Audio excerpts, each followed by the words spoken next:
देखिएगा,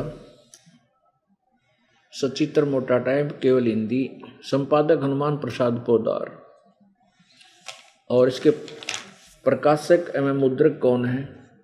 प्रकाशक एवं मुद्रक गीता प्रेस गोरखपुर, गोविंद भवन कोलकाता का संस्थान।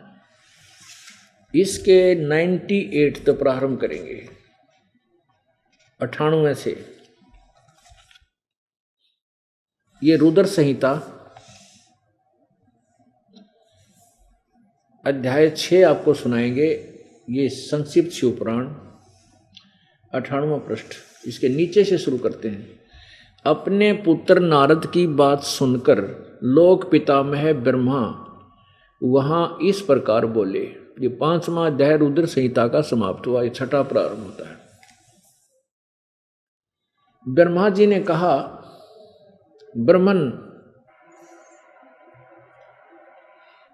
देव शिरोमणे, तुम सदा समस्त जगत के उपकार में ही लगे रहते हो। नारद को कह रहा है, ब्रह्मा जी कह रहे हैं, नारद जी को बता रहे हैं, तुमने लोगों के हित की कामना से बहुत उत्तम बात पूछी है, जिसके सुनने से संपूर्ण लोगों के समस्त पापों का अक्षय हो जाता है।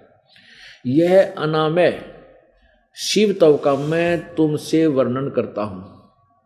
शिव तव का स्वरूप बड़ा ही उत्कृष्ट है और अद्भुत है, जिसमें समस्त चराचर जगत नष्ट हो गया था, सर्वत्र केवल अंधकार ही अंधकार था। उस समय तत्सद ब्रह्म, इस श्रुति में जो सत सुना जाता है एकमात्र वही शेष था। अब 101 पृष्ठ पर देखिए, 100 पे।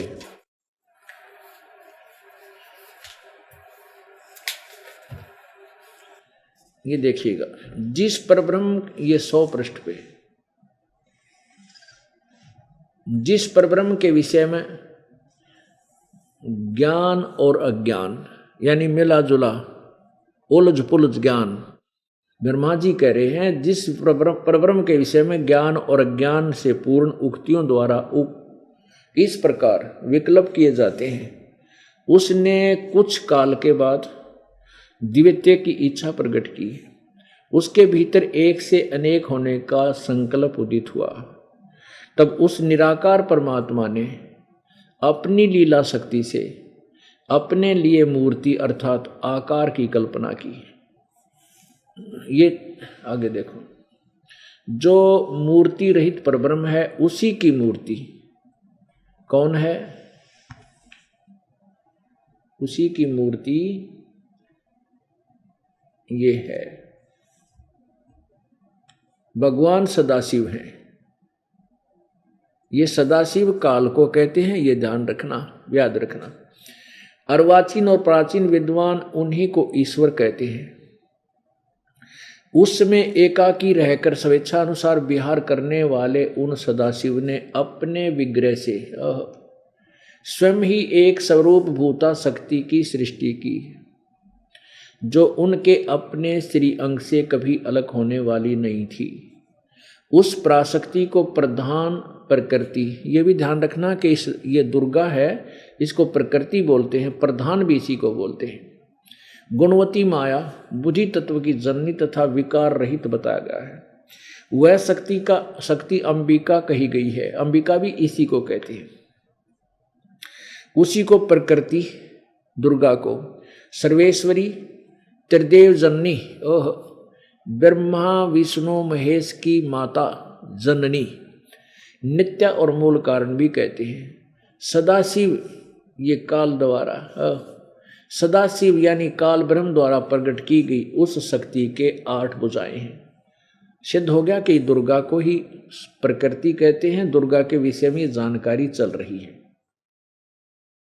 वह देवी नाना प्रकार की गतियों से संपन्न है और अनेक प्रकार के अस्त्र शस्त्र धारण करती है। दुर्गा, उसके खुले हुए नेत्र खिले हुए कमल के समान जान पड़ते हैं। वह अचिंत तेज से जगमगाती है। वह सबकी योनि है और सदा उद्यमशील रहती है। अब देखो, वह सबकी योनि है, ये प्रकृति और ये शब्द आप गीता जी में ध्यान रखना। 14वें अध्याय के तीसरे और चौथे श्लोक में 3-4 में यही स्पष्ट होगा कि काल ब्रह्मा विष्णु महेश का पिता है और दुर्गा उसकी माता है। सदा उद्यमशील रहती है, एकाकिनी होने पर भी वह माया संयोगवशात अनेक हो जाती है। यानी इसने दुर्गा ने ही अपने 3 रूप बनाए थे, सावित्री, पार्वती और लक्ष्मी। ये यही सिद्ध हो रही है। वे जो सदाशिव हैं, ये काल सदाशिव काल को कहते हैं, उन्हें परम पुरुष, ईश्वर, शिव, शंभु और महेश्वर कहते हैं। अब देखो 101 पृष्ठ पे अध्याय 6 चल रहा है। वे अपने सारे अंगों पर भस्म रमाए रहते हैं। उन काल रूपी ब्रह्म ने एक ही समय शक्ति के साथ, ये नाथ नहीं सात शब्द है, शक्ति के साथ शिवलोक नामक अक्षेत्र का निर्माण किया था। उस उत्तम अक्षेत्र को काशी कहते हैं। वह परम निर्वाण का या मोक्ष स्थान है जो सबके ऊपर विराजमान है। वे प्रिया और प्रियतम, पति पत्नी, प्रिया व प्रियतम रूप शक्ति और शिव, शक्ति दुर्गा, शिव यू काल, यानी पति पत्नी रूप में रहते हैं, जो परमानंद स्वरूप है। उस मनोरम क्षेत्र में नित्य निवास करते हैं दोनों जने। अब काशीपुरी परमानंद रूपिणी है। मुने शिव और शिवा ने, यानी दुर्गा और सदाशिव अर्थात काल ने, प्रलय काल में भी कभी उस क्षेत्र को अपने सानिध्य से मुक्त नहीं किया। इसलिए विद्वान उसे अविमुक्त क्षेत्र नाम से भी जानते हैं।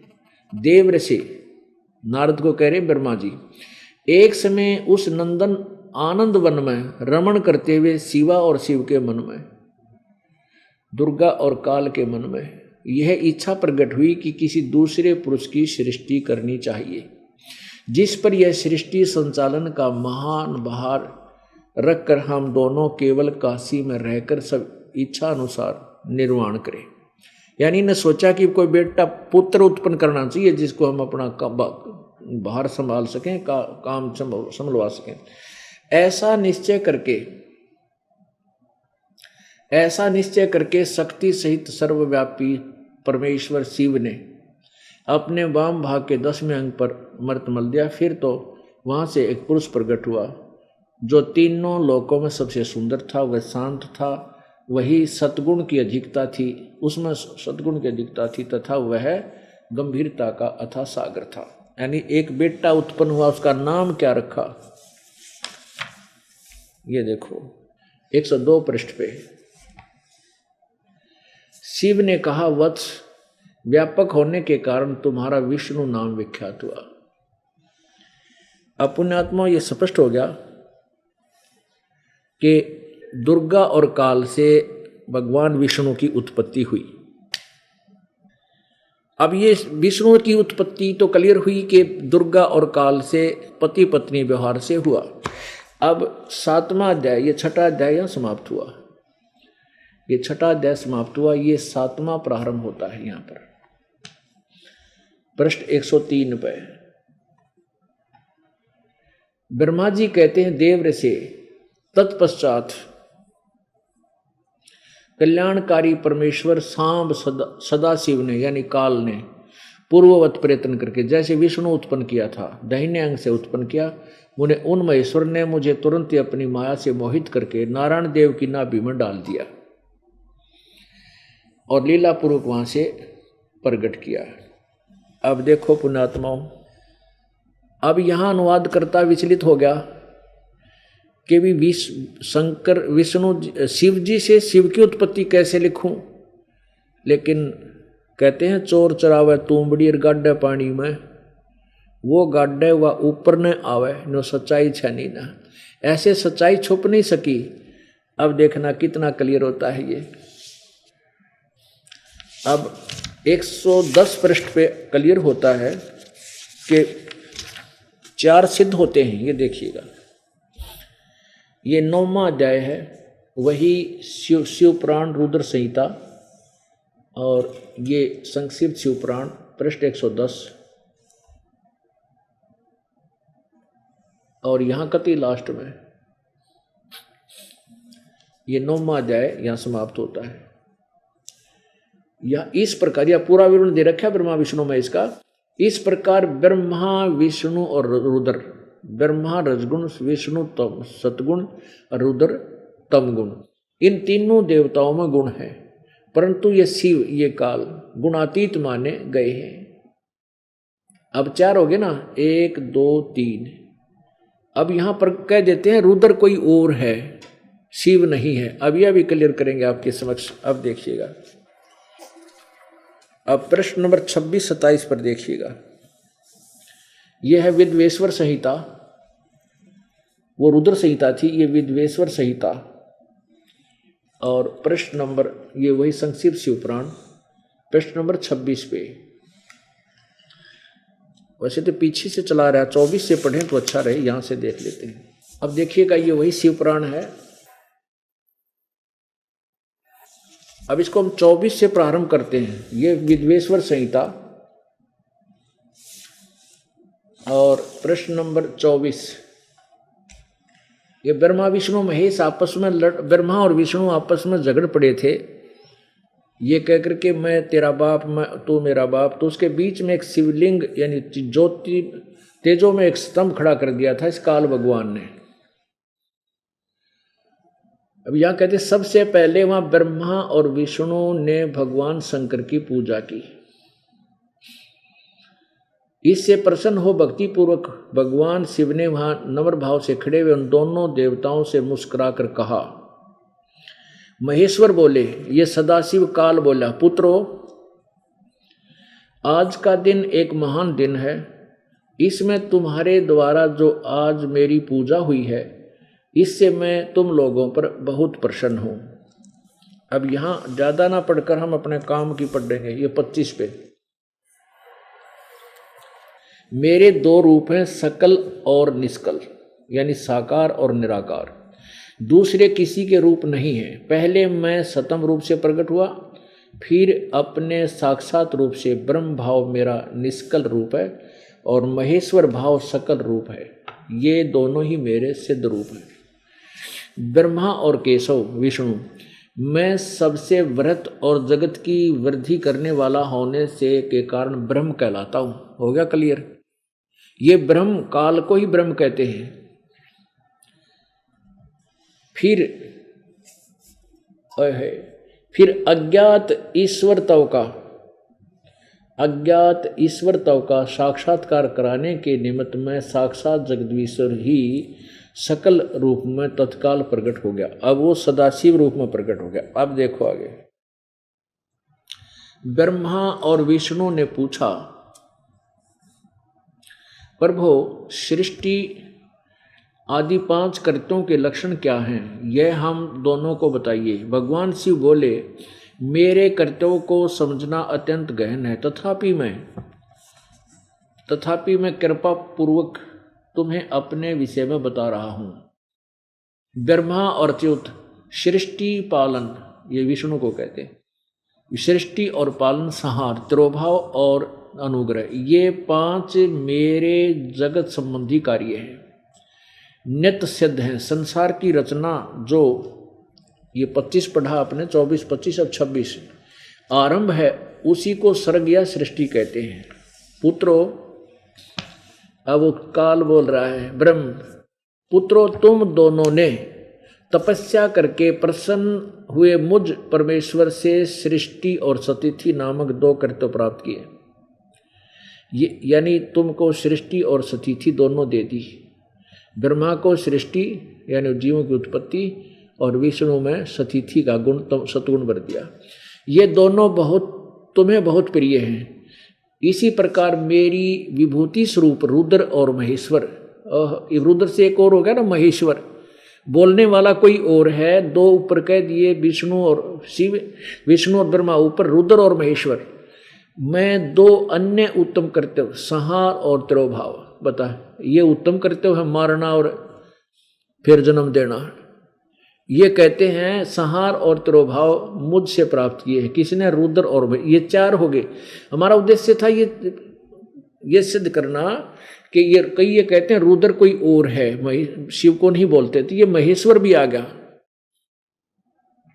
महेश्वर ये काल से अलग हैं ये चारों, यानी रुद्र अलग हैं और रुद्र को महेश्वर भी बोलते हैं और ये अलग भी हैं ऐसे, क्योंकि 11 रुद्र अलग से और भी हैं और ये काल जो तमोगुण शिव है ये भी रुद्र कहलाता है, परंतु इस रुद्र को भिन्न करने के लिए इसको महेश्वर बोल दिया गया।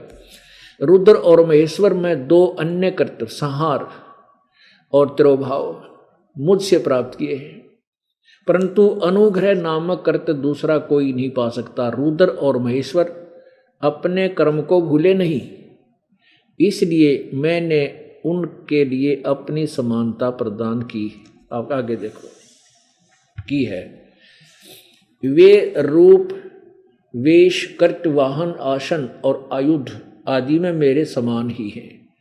अब काल कह रहा है कि मैंने इनको अपना ही रूप दे दिया, यानी काल सदाशिव भी इसी रूप में है, जैसा आप ये देखते हो, ये शिव जी को जैसे यहाँ आप देख रहे हो, ये देखो कहते हैं ये रुद्र भी और महेश भी मेरा ही रूप धारण किए हुए हैं, ये मैंने अपनी समानता में इनको बना दिया है।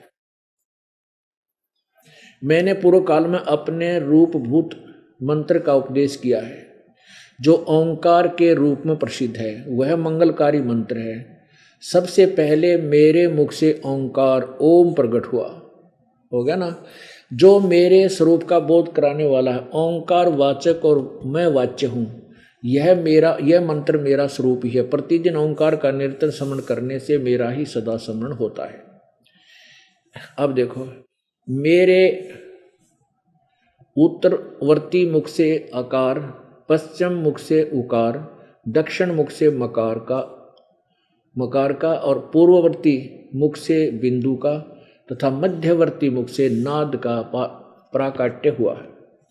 इस प्रकार 5 अवयवों से युक्त ओंकार का विस्तार हुआ है। इन सभी अवयवों से एकीभूत होकर यह परवण ओम नामक एक अक्षर हो गया। अब देखो, अब एक अक्षर ओम एक अक्षर कहलाता है। ये गीता में ध्यान रखना, 8वें अध्याय के 13वें श्लोक में गीता ज्ञानदाता कहता है कि इति एक अक्षरम इति एक अक्षरम ब्रह्म व्यवहारण माम अनुसमरण, मेरा एक ओम अक्षर है, ये परवण मंत्र है। यह नाम रूपात्मक सारा जगत तथा वेद उत्पन्न स्त्री पुरुष वर्ग रूप दोनों कुल इस परवण मंत्र से व्याप्त है। यह मंत्र शिव और शक्ति दोनों का बोधक है। इसी से पंचाक्षर मंत्र की उत्पत्ति हुई है, जो मेरे सकल रूप का बोधक है। वह आकार आदि क्रम से और मकार आदि क्रम से प्रकाश में आया है। अपनात्मा ये देखना, ओम नमः शिवाय यह पंचाक्षर मंत्र है, नहीं, ओम नमः शिवाय ब्रह्म का जाप नहीं है, ये इन्होंने अपनी तरफ से डाला है। अब इसको सिद्ध करना पड़ेगा कि ओम अक्षर मूल संस्कृत में नहीं है। ओम नमः शिवाय मूल संस्कृत में नहीं है, केवल ओम अक्षर है। अब यहाँ बिगाड़ रखा है सारा काम। ये लोक वेद है, जो इन्होंने वेदों के विपरीत अपनी तरफ से ज्ञान अड़ा दिया। इसको समझने के लिए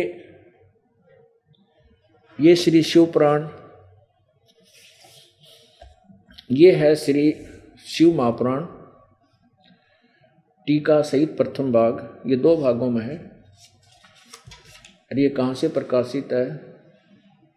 श्री शिव महापुराण, ये है विद्या अवरिद्धि पंडित ज्वाला प्रसाद जी मिश्र कृत हिंदी टीका सहित खेमराज श्री कृष्णदास प्रकाशन बम्बई। अब इसमें श्री शिव महापुराणम भाषा टीका सहितम प्रारंभते, इसके प्रश्न नंबर 18 पे, अध्याय नंबर 10 के प्रश्न नंबर 18 पे देखें, विद्वेश्वर संहिता में।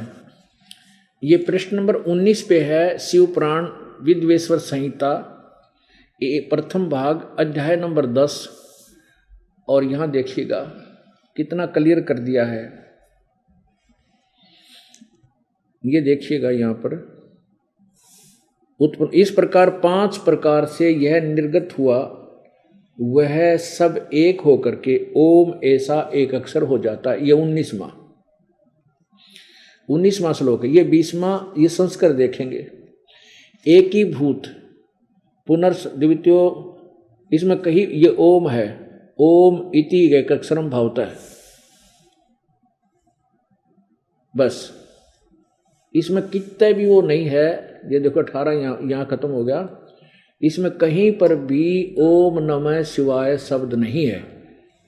एक ही भूत है, ओम इति एक अक्षर वो भवता है, भवत, बस ये 19वां समाप्त हो गया। तो इन्होंने अनुवाद करताओं ने, फिर देख लो इसमें कितने भी ओम नमः शिवाय ये 5 का अर्थ नहीं, इसमें क्लियर भी किया है इसमें। तो इस प्रकार ये लोकवेद बना दिया। किसने बना दिया? इन अज्ञानी संतों ने, ऋषियों ने अपने गलत अनुभव से। इसमें लिखा कि मेरा केवल एक ओम मंत्र है, और इसके 5 विभाग भी बता दिए कि सामने वाले मुख से उकार उत्पन्न हुआ, पीछे वाले से अकार, ऐसे मकार, बिंदु और ये सादा सर्कल, ये 5। इसी प्रकार यही 5 अक्षर का मंत्र है, ये ओम है। अब इस अनुवाद करता ने इसमें ये देखो, ये कौन सा अनुवाद करता है? ये गीता प्रेस गोरखपुर वालों ने, वो बम्बई वालों में हिंदी संस्कृत सहित हिंदी अनुवाद किया। इसमें केवल हिंदी अनुवाद है, इसमें केवल हिंदी है। इस केवल हिंदी वाले में गीता प्रेस वालों ने, अब ये शिव पुराण विद्वेश्वर संहिता प्रश्न नंबर आपको 26 दिखाया जा रहा है। अभी सबसे पहले मेरे मुख से ओंकार ओम मंत्र प्रकट हुआ, जो मेरे स्वरूप का बोध कराने वाला है, आदि आदि। यहाँ नीचे आ गए हम फिर इन सभी। अब इसने शपथ लिया मेरे उत्तरवर्ती मुख से, उत्तर माने सामने वाला, उत्तरवर्ती मुख से अकार, पश्चिम मुख से पीछे वाले से उकार, यानी 5 मुख है इस काल। कभी ये 5 मुख भी दिखाते था, 1000 भी दिखा सकता है ये। और दक्षिण मुख से मकार, पूर्ववर्ती मुख से बिंदु और मध्यावर्ती मुख से नाद का प्राकट्य हुआ। इस प्रकार 5 अवयव से युक्त ओंकार का विस्तार हुआ। इन सभी अवयव से एकीभूत होकर यह परवण ओम नामक एक अक्षर हो गया। ये एक अक्षर ध्यान रखना, गीता जी अध्याय नंबर 8 के श्लोक नंबर 13 में वो खुद कह रहा है मेरा तो एक अक्षर ये ओम है और कोई मंत्र नहीं है। यह नाम रूपात्मक सारा संसार जगत वेद उत्पन्न स्त्री पुरुष वर्ग रूप दोनों कुल इस परवण मंत्र से व्याप्त है। यह मंत्र शिव और शक्ति दोनों का बोधक है। इसी से पंचाक्षर मंत्र की उत्पत्ति हुई है, जो मेरे सकल रूप का बोधक है। वह अकारादि कर्म से और मकारादि कर्म से कर्म से प्रकाशमाया है। अब ये उस 5 अक्षर इन्होंने खुद बना दिया ओम नमः शिवाय के, ये 5 अक्षर हैं जो ये कहना चाहते हैं। नहीं, अब ये ओम नमः शिवाय अब हमने हिंदी वाली पढ़नी शुरू कर दी, पूरी जनता ने ये ओम नमः शिवाय को का रट लगाना शुरू कर दिया, जबकि ब्रह्म के नाम में जाप में ओम नमः शिवाय नहीं लगाना, केवल ओम ही जाप करना है। इस पंचाक्षर मंत्र से मात्र का वर्ण प्रकट हुए जो 5 वेद वाले हैं। उसी से श्रो मंत्र सहित त्रिपाद गायत्री प्राकट्य हुआ। उस गायत्री से संपूर्ण वेद प्रकट हुए और उन वेदों से करोड़ों मंत्र निकले हैं। उन मंत्रों से भिन्न भिन्न कार्यों की सिद्धि होती है, परंतु इस परवण एवं पंचाक्षर से संपूर्ण मनोरथ की सिद्धि होती है। इस मंत्र समुदाय को भोग और मोक्ष दोनों के सिद्ध होते हैं। मेरे सकल रूप से संबंध रखने वाले सभी मंत्र साक्षात भोग प्रदान करने वाले और शुभ कारक हैं, मोक्ष प्रदान। अब पुण्यात्माओं, इसने कितना क्लियर कर दिया। अब पवित्र शिव पुराण ने स्पष्ट कर दिया कि ब्रह्मा विष्णु महेश रुद्र ये 4 अलग हैं, और इनका पिता जो है वो ब्रह्म सदाशिव काल रूपी ब्रह्म, वो इनका पिता है और दुर्गा इनकी माता है। स्पष्ट हो गया। और भी इसमें ढेर सारे प्रमाण हैं अपने सदग्रंथों में समझने के लिए, बहुत ही ज्यादा है। अब देखिए प्रश्न नंबर 86 पे देखो, इसी में शिव पुराण के अंदर अब सभी जितने ऋषि थे, महर्षि थे, सारे विचलित थे। अब देखो 86 नंबर पृष्ठ पे रुद्र संहिता, ये रुद्र संहिता संक्षिप्त शिव पुराण प्रश्न नंबर 86। इस पे क्या लिखा कि हमने सुना है, ये ऋषि पूछ रहे हैं सूत जी थे, हमने सुना है कि भगवान शिव शीघ्र प्रसन्न हो जाते हैं, वे महान दयालु हैं, इसलिए अपने भक्तों का कष्ट नहीं देख सकते। ब्रह्मा विष्णु और महेश ये तीन देवता शिव के ही अंग से उत्पन्न हुए हैं, उनके प्राकट्य की कथा तथा उनके विशेष चरित्र का वर्णन कीजिए। अपने आत्माओं ये भी सिद्ध होगा कि ये सभी ऋषिजन इसके जिज्ञासु थे और इनको बताया भी गया है, इसके अंदर वर्णन भी किया, लेकिन ये फिर भी उस काल के द्वारा भ्रमित किए हुए ज्ञान से परिचित नहीं हुए, अपरिचित ही रहे, क्योंकि काल जगह जगह फिर इसके अंदर और बहुत भ्रमित ज्ञान भी भर रखा है। हमने वो ज्ञान इसलिए समझ में आ गया क्योंकि हमने तत्व ज्ञान सुन रखा है। और भी बहुत से प्रमाण है इसमें, कोई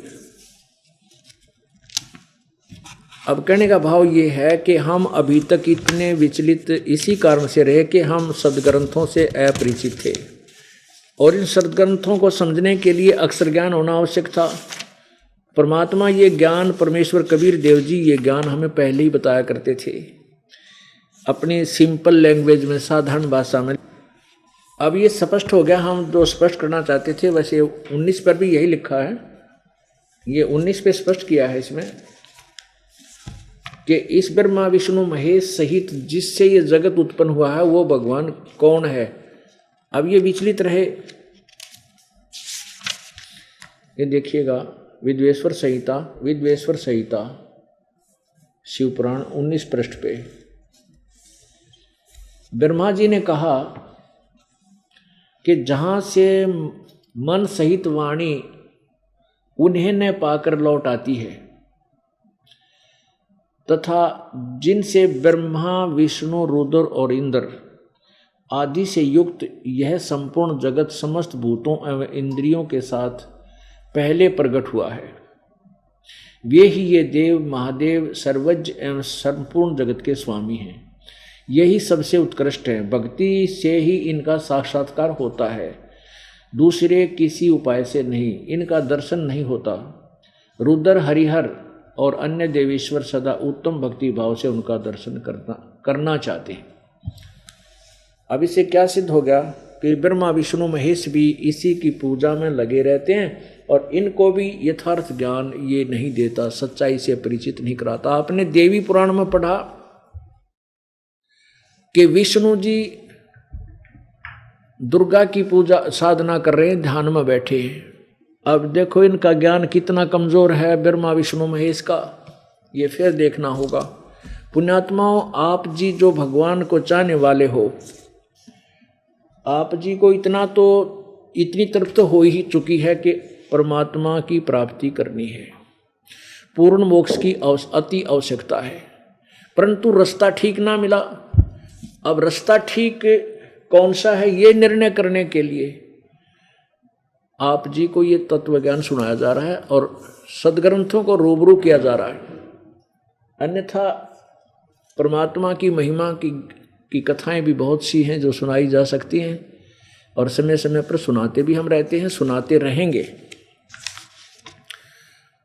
परंतु सबसे पहले हम ये निर्णय करेंगे कि जिन परमेश्वर भगवानों को हम सर्वेश्वर परमेश्वर मृत्युंजय समझा करते थे, वो वास्तव में उस महिमा से युक्त हैं भी कि नहीं।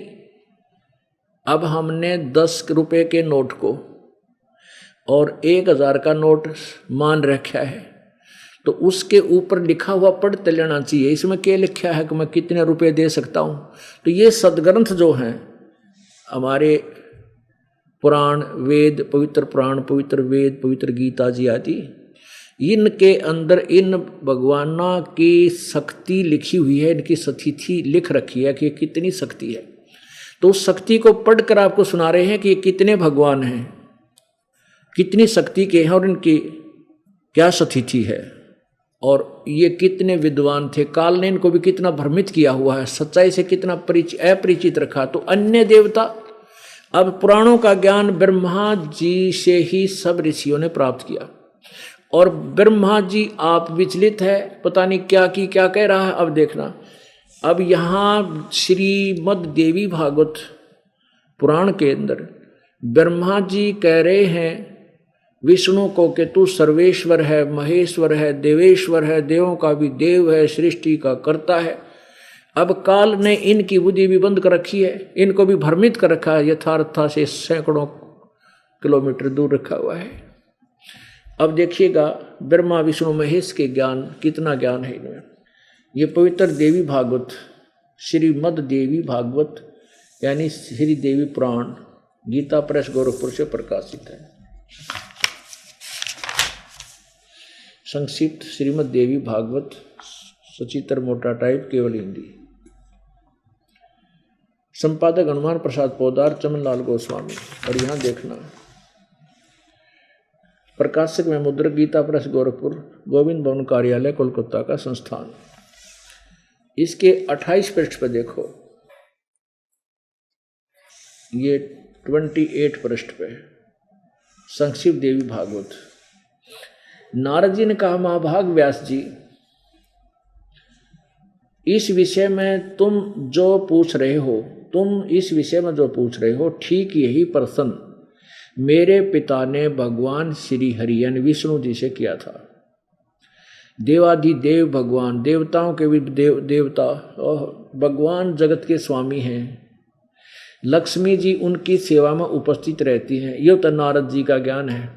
अच्छा, दिव्य कौस्तुभमणि उनकी शोभा बढ़ाती है। वे शंख चक्र और गदा लिए रहते हैं, पीताम्बर धारण करते हैं, 4 भुजाएं, वक्षस्थल पर श्री वत्स का चिन्ह चमकता रहता है। ये चराचर जगत के आश्रय दाता है, जगत गुरु एवं देवताओं के भी देवता हैं। ऐसे जगत प्रभु भगवान श्री हरि महान तप कर रहे थे, उनकी समाधि लगी थी। यह देखकर मेरे पिता ब्रह्मा जी को बड़ा आश्चर्य हुआ। अतः उन्होंने उनसे जानने की इच्छा प्रकट की। ब्रह्मा जी ने पूछा, प्रभो, अब ब्रह्मा जी का ज्ञान देखो, आप देवताओं के अध्यक्ष, जगत के स्वामी, भूत भविष्य एवं वर्तमान सभी जीवों के एकमात्र शासक हैं, यानी आप कुल के मालिक हो। भगवान, फिर आप क्यों तपस्या कर रहे हैं और किस देवता की यानी किस भगवान की आराधना में ध्यान मग्न है? मुझे असीम आश्चर्य तो ये हो रहा कि आप देवेश्वर यानी सब देवों के मालिक, भगवानों के भगवान एवं सारे संसार के शासक, और तेरा गजब भैया, आप भी समाधि लगाए बैठे हैं। अब ब्रह्मा जी के विनित वचन सुनकर भगवान श्री हरि कहने लगे, ब्रह्मन सावधान होकर सुनो, मैं अपने मन का विचार व्यक्त करता हूं। अब ये सारा कुछ लिख दिया कि हमारी अधिष्ठित देवी जो है दुर्गा है, और मैं ज़्यादातर तप करता रहता हूँ। यहाँ क्लियर कर दिया इस यहाँ पर, मुझे सब प्रकार से शक्ति यानी दुर्गा के अधीन होकर रहना पड़ता है। उन्हीं भगवती शक्ति का मैं निरंतर ध्यान किया करता हूँ, मैं उसी का ध्यान कर रहा हूँ, दुर्गा का। ब्रह्मा जी, मेरी जानकारी में इन भगवती शक्ति से बढ़कर दूसरे कोई देवता नहीं है। पुण्यात्माओं, इस काल ने सबकी बुद्धि भ्रमित कर रखी है, किसी को सच्चा ज्ञान, यथार्थ ज्ञान नहीं दिया है। इन सबको भ्रमित इसलिए किया हुआ है कि कहीं ये सच्चाई से परिचित होकर इस काल के मेरे जाल से निकलना चाह। अब देखो, ये तो विष्णु जी कह रहे हैं कि मैं दुर्गा से ऊपर किसी देवता को नहीं मानता, मेरी जानकारी में यानी दुर्गा से ऊपर कोई भगवान नहीं है। आदिया अंत श्री विष्णु जी, सतगुण जी, भगवान इस नारायण जी का के ज्ञान का अंत के कितने विद्वान थे, ये कति अविद्वान थे। इति सिद्धम। अब आगे देखो, अब दुर्गा कहती है कि उस ब्रह्म की पूजा करो। उस ब्रह्म की पूजा करो, उसका एक ओम मंत्र है। जैसे अभी वो सदा शिव रूप में शिव पुराण में आपने पढ़ा कि एक अक्षर ब्रह्म, मेरा तो ओम नाम है, ये पूजा करो। अब देखो यही 7वां स्कंद देवी पुराण 7वां स्कंद अध्याय 36 और ये 562 पृष्ठ पे यहाँ से शुरू करते हैं। देवी द्वारा हिमालय को ज्ञानोपदेश, ब्रह्म स्वरूप का वर्णन, यानी ब्रह्म का वर्णन कर रही है। यहाँ से पढ़ेंगे। उस ब्रह्म का क्या स्वरूप है यह बतलाया जाता है, जो प्रकाश रूप सबके अत्यंत समीप में स्थित, हृदय रूप गुहा में स्थित होने के कारण गुहाचर नाम से प्रसिद्ध और महान पद अर्थात परम प्राप्य है। वह समस्त प्रजा के ज्ञान से परे है, अर्थात किसी की बुद्धि में आने वाला नहीं है, यह तुम जानो। जो परम प्रकाश रूप है, जो सूक्ष्म से अत्यंत सूक्ष्म है, जिसमें संपूर्ण लोक और उन लोकों में निवास करने वाले प्राणी स्थित हैं, वही यह अक्षर ब्रह्म है, वही सबके प्राण है। अब दुर्गा का ज्ञान देख लियो, कितना ज्ञान है दुर्गा को। इस ब्रह्म को किते तो सदा सदब्रह्म कह है, किता अक्षर ब्रह्म कह है, और वही सबके प्राण है, वही सबकी वाणी है, वही सबके मन है। वह यह परम सत्य और अमृत अविनाशी तत्व है। सो में उस वेदने योग्य लक्ष्य का तुम वेदन करो, यानी उस भगवान को का तुम भक्ति करो, मन लगाकर उसमें तन्मय हो जाओ। सौम्य उपनिषद में कथित महान अस्त्र रूप धनुष को लेकर उस पर उपासना द्वारा तीक्ष्ण किया हुआ बाण संधान करो। फिर भावनागुत चित्त के द्वारा उस बाण को खींचकर उस अक्षर रूप ब्रह्म को ही लक्ष्य बनाकर वेदन करो, यानी उस अक्षर रूप ब्रह्म को ही प्राप्त करने का उद्देश्य दृढ़ करो। वह परवण यानी ओम मंत्र तो उसका धनुष है, जीवात्मा बाण है, और ब्रह्म, अब देखो यहां तो कह रही है अक्षर ब्रह्म, और यहां कह रही है कि उस और ब्रह्म को, ओम उसका मंत्र है और ब्रह्म को उसका लक्ष्य कहा जाता है।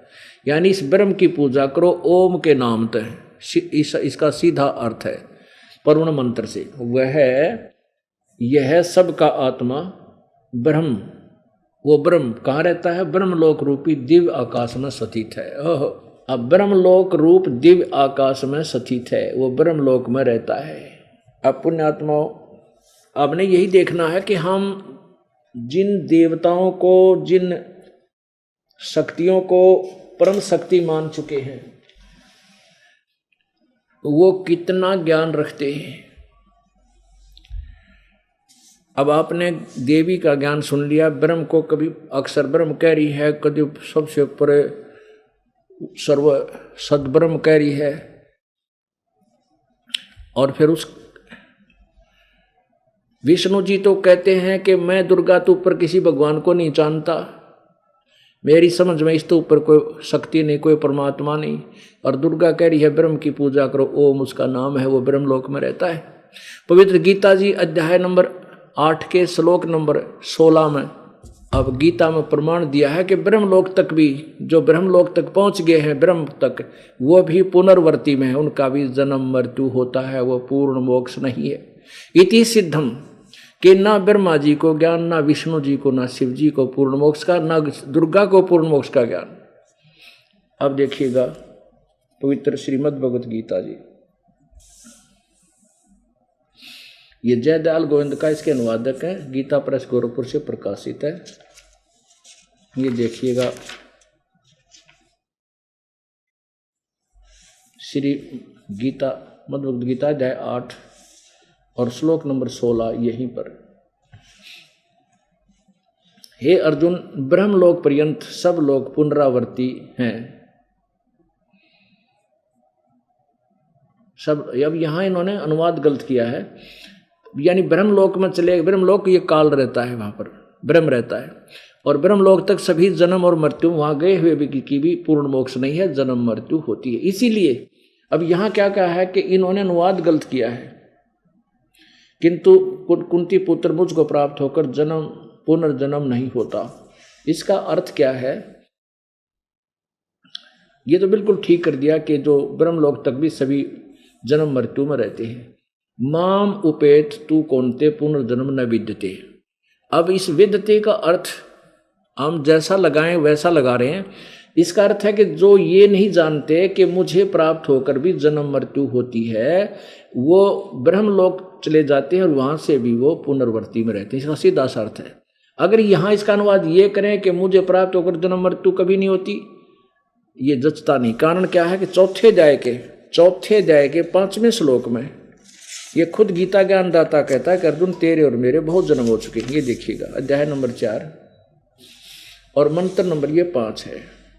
इसका अनुवाद यहां पर है, ए परंतम अर्जुन मेरे और तेरे बहुत से जन्म हो चुके हैं, उन सबको तू नहीं जानता, मैं जानता हूं। सिद्ध हो गया। अब देखो 9वें में क्या कहा है, 9वें में कि मेरे जन्म, हे अर्जुन मेरे जन्म और कर्म दिव्य अर्थात अलौकिक, और दिव्य मन दिव्य हैं, निर्मल कहो चाहे अलौकिक हो, मेरे दिव्य हैं अलौकिक हैं। इस प्रकार जो मनुष्य तत्व से जान लेता वो शरीर ताकर फिर जन्म को प्राप्त नहीं होता, मुझे ही प्राप्त होता है। अब क्या है कि जैसे ये अनुवाद भी इन्होंने थोड़ा सा घुमा फिरा रखा है। अब इससे ये सिद्ध हो गया कि गीता ज्ञान दाता ये ब्रह्मा विष्णु महेश का पिता भी जन्म मृत्यु में, ये खुद कहता तेरे और मेरे जन्म बहुत हो चुके। अब गीता अध्याय नंबर 2 के श्लोक नंबर 12 में भी स्पष्ट किया है कि अर्जुन ये ना सोच कि तू पहले ना था, तू भी मैं भी पहले भी जन्मे थे, आगे भी होंगे। ये देखिएगा अध्याय नंबर 2 का और श्लोक नंबर ये 12। न तो ऐसा ही है कि तू किसी काल में नहीं था, ऐसा ही नहीं है कि मैं किसी काल में नहीं था अथवा तू नहीं था अथवा ये राजा लोग नहीं थे, और ऐसा भी नहीं है कि हम इससे आगे हम सब नहीं रहेंगे। इससे सिद्ध हो गया कि अब क्या कहते हैं 17वें में स्पष्ट किया है कि नाश रहित, दूसरे के नाश रहित तो उसको जान जिससे ये संपूर्ण जगत दृश्य वर्ग व्याप्त है, यानी जिसने सारा संसार की रचना की है और इस अविनाशी का विनाश करने में कोई भी समर्थ नहीं है। अब 10वें अध्याय के गीता जी अध्याय नंबर 10 के मंत्र नंबर श्लोक नंबर 2 में गीता ज्ञानदाता कहता है कि अर्जुन मेरे जन्म को, ये अध्याय नंबर 10 और यहां श्लोक नंबर 2, यहां देखो अध्याय नंबर 10 श्लोक नंबर 2। अब गीता ज्ञान दाता ये काल ज्योति निरंजन बोल रहा है कि मेरी उत्पत्ति को अर्थात लीला से प्रकट होने को न देवता लोग जानते हैं न महर्षि जन ही जानते हैं, क्योंकि मैं सब प्रकार से देवताओं और ऋषियों का आदि कारण हूं। इससे ये सिद्ध हुआ कि ये ब्रह्मा विष्णु महेश देवता आदि देवता और ऋषि जी महर्षि जी ये इसकी उत्पत्ति को नहीं जानते, ब्रह्म काल की उत्पत्ति को। कारण जैसे पिता की उत्पत्ति को संतान नहीं जान सकती, और दादाजी बता देता है, तो पूर्ण परमात्मा कबीर देव ने, कबीर प्रभु ने, कबीर परमेश्वर ने, उस अमर अविनाशी परमेश्वर ने, परम अक्षर ब्रह्म ने स्वयं यहाँ काल के लोक में प्रकट होकर यहाँ आकर के, चलकर आकर के, वहां से चलकर आकर के, गति करके यहाँ आकर के इस काल की उत्पत्ति को बताया है, ब्रह्म की उत्पत्ति को बताया है। अब ये क्या कह रहा है कि जैसे दुर्गा और काल के संयोग से ब्रह्मा विष्णु महेश, रजगुण ब्रह्मा जी, सतगुण विष्णु जी, तमगुण शिव जी की उत्पत्ति हुई। अब ये खुद ब्रह्मा जी जब कमल के फूल पर, देवी पुराण आपको पढ़ाएंगे अच्छी तरह, कमल के फूल पर प्रकट हुआ पाया, कहते मैं जब उत्पन्न हुआ, नारद अपने पुत्र को बता रहे ब्रह्मा जी कि मैं कमल के फूल पर बैठा था, मुझे नहीं मालूम मैं कहाँ से उत्पन्न हो गया और मुझे नहीं पता मेरा उत्पन्न करने वाला पिता जनक कौन है। इसी प्रकार विष्णु जी शेष नाग की सैया पर सोए पड़े थे, उसमें भी एक शक्ति दुर्गा ने ही अपनी अन्य शक्ति उसमें प्रवेश कर रखी थी भूतनी की तरफ, और जिससे बेहोश पड़े थे विष्णु जी, जब वो दुर्गा वो शक्ति निकल गई उसमें से, दुर्गा का अंश जो आंशिक शक्ति उसने अपनी सबद शक्ति से उत्पन्न करके भेज दी जाती थी, तो उसके बाद विष्णु जी होश में आए। ऐसे शंकर जी को भी अचेत किया हुआ था, पैदा करते ही ये क्या करती है, ब्रह्मा विष्णु महेश को अचेत कर देती है और इनकी परवरिश रखती है, जैसे कोमा में ग्लूकोज आदि चढ़ाकर उसको दूध दाद नड़ी पे डालते रहते हैं, नो इनको परवरिश करती रहती है। जब ये जवान हो जाते हैं, ये दुर्गा काल के आदेश से सब करती है। इसने दुर्गा को इतना सख्त किया हुआ कि मेरा भेद किसी को नहीं बता देगी कि मैं काल हूं और 1 लाख मानव शरीरधारी प्राणियों को खाता हूं। इस काल के डर से दुर्गा इन ब्रह्मा विष्णु महेश को सच्चाई से अपरिचित नहीं होने देती, इनको अचेत रखती है। जब ये जवान हो जाते हैं, जिन तीनों को सचेत कर देते हैं, फिर इनको पता नहीं कितने पैदा हो गए, कौन हमारा पिता है। हाँ, दुर्गा प्रत्यक्ष हो जाती है, काल प्रत्यक्ष नहीं होता। काल इनके प्रत्यक्ष अपने वास्तविक रूप में नहीं होता, ये ब्रह्म, ये किसी को ब्रह्मा रूप में, किसी को विष्णु रूप में, किसी को शिव रूप में दर्शन दे देता। जैसे ब्रह्मा को तो दे दिया विष्णु रूप में, अब ब्रह्मा जी भ्रमित हो गए कि विष्णु ही सर्वशक्तिमान है, इसलिए तू देवेश्वर है, सर्वेश्वर है, न्यो ब्रह्म पड़ गया। और विष्णु को दर्शन दे दिए शिव रूप में। अब विष्णु जी इस चक्कर में पड़ गए कि शिव जी ही भगवान है, सर्वेश्वर है, महेश्वर है। तो ये सब को ऐसे चक्कर में डाले रखता है कि कहीं इनको मेरी वास्तविकता का पता ना लग जाए। अब पूर्ण परमात्मा कबीर देव ने आकर इसकी पोल खोली और वो ज्ञान आज से 600 वर्ष पहले लिपिबद्ध था, जो आज सदग्रंथ समर्थन कर रहे हैं। तो इसलिए आपके कबीर परमेश्वर की एक एक बात का 100% विश्वास हो जाएगा जब आपको सदग्रंथ समर्थन देंगे। इस दास का उद्देश्य यही है कि इन सदग्रंथों को आपके रूबरू करूं, ताकि बुद्धिमान समाज स्वयं आंखों देख कर माने और त्याग दे उन शास्त्रविद साधनाओं को जो इस जीव के मानुष जन्म की घातक है, उनको तुरंत त्याग करके अपनी सत साधना स्वीकार कर सकें। ये सारा कुछ प्रयत्न इसीलिए हो रहा है। गीता जी अध्याय नंबर 2 के श्लोक नंबर 53 में कहा कि अर्जुन, जब भिन्न भिन्न प्रकार के वचनों से हटकर तेरा मन भिन्न भिन्न प्रकार के ज्ञानों से, प्रवचनों से सुन सुनकर जो भ्रमित तेरी बुद्धि एक तत्व ज्ञान पर रुक जाएगी, परमात्मा ज्ञान पर, तब तो तू साधक होगा, तब तू योगी बनेगा। योगी माने साधक। इसलिए पुण्यात्माओं, आपको योगी बनाने के लिए, साधक बनाने के लिए ये सदग्रंथ आपके समक्ष ये सार्वजनिक किए जा रहे हैं, ये रूबरू किए जा रहे हैं। अब ये प्रत्यक्ष हो गया कि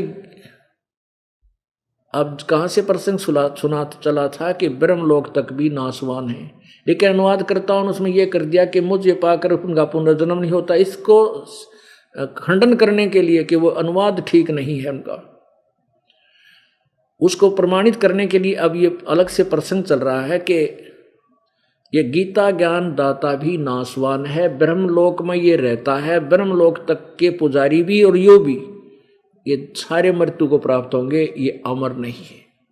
इसलिए गीता ज्ञान दाता ने अध्याय नंबर 15 के श्लोक नंबर 1 से 4 में और 18वें अध्याय के 62वें श्लोक में कहा कि अर्जुन, तू सर्वभाव से उस परमात्मा की शरण में जा, उसकी कृपा से ही तू परम शांति और शाश्वत स्थान यानी सदा रहने वाले उस लोक को, सतलोक को प्राप्त होगा।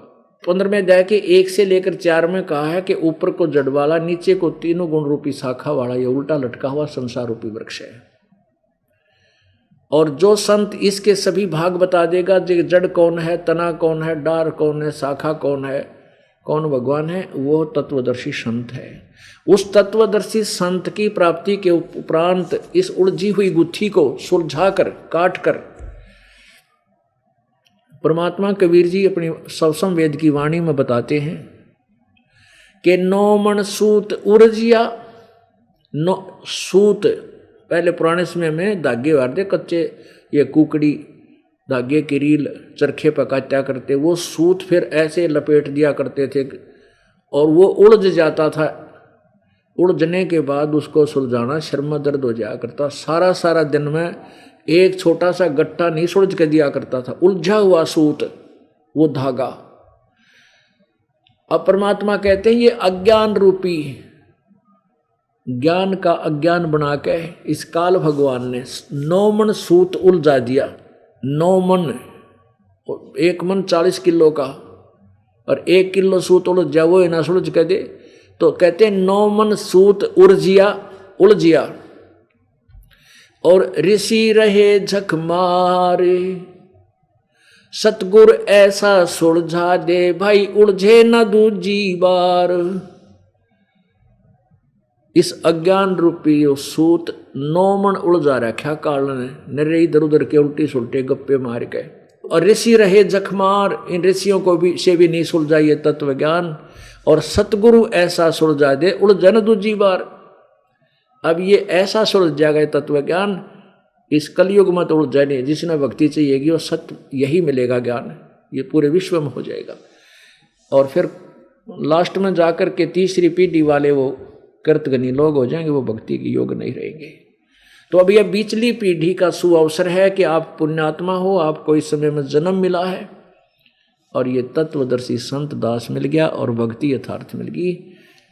अब पार ना होगे तो फिर वही भक्त परमात्मा को दोष नहीं रहा, ये आपकी नालायकी होगी। आप देखिएगा अध्याय नंबर 15 के श्लोक नंबर 4 में श्रीमद् भगवत गीता,